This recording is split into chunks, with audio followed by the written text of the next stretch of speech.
Well, there are certainly some micro details in it. I mean, for example, on the US side, tariffs on steel from the UK going to zero.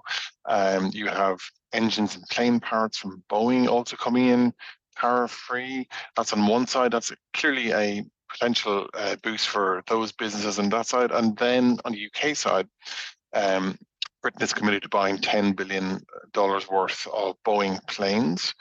And there's going to be a quota for allowing US beef, 13,000 metric tons of US beef into the UK. Now, there's a wrinkle on that one in terms of food standards is not going to change. So that's probably worth keeping an eye on.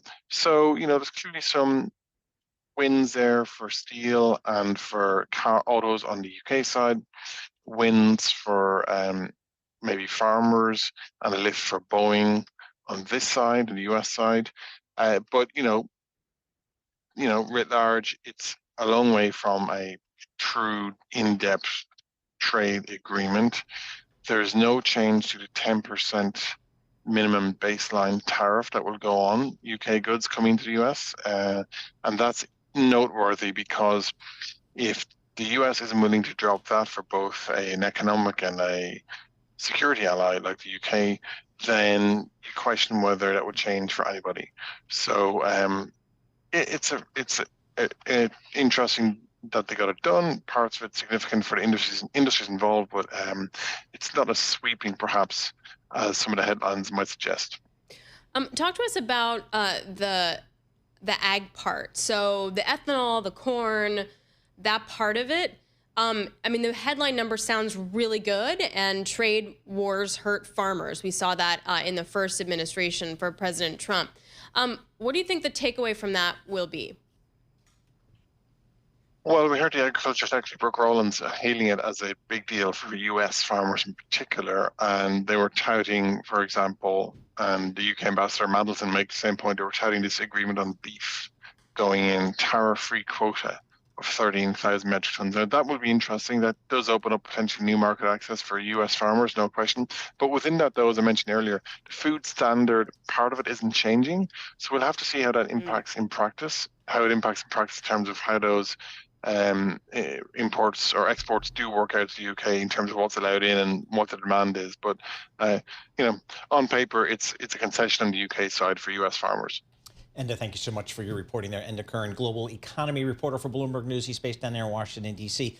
Let's go across to London right now, get that point of view. Joe Mays joins us here. He covers the economy, the UK economy. He's based in our London studios over there. Hey, Joe, you listened to the president speak and the prime minister via phone.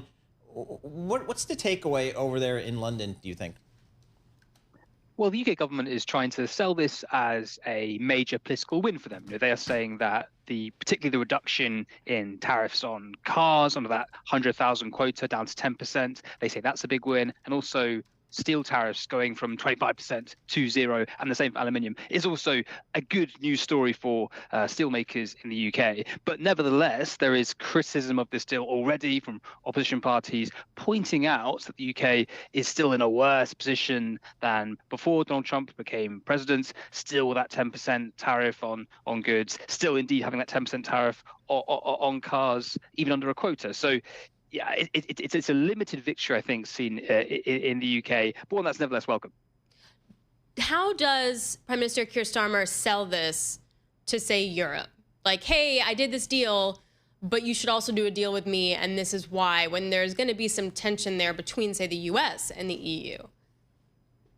Yeah, I think the UK has been quite careful with this agreement with the US not to commit to anything that would materially obstruct them from doing closer deals economically with the EU. So, for example, on food standards, yes, we do have provision in this agreement for more beef imports into the UK from the US, but the UK has said they are maintaining very strict standards on food, for example, which are a key red line for the European Union. So I think that what's happened here is the UK is still trying to walk this tightrope of economic ties between the US and the EU, and has managed to broadly maintain that here, but it has meant that the scope of ambition for this US deal has had to be limited.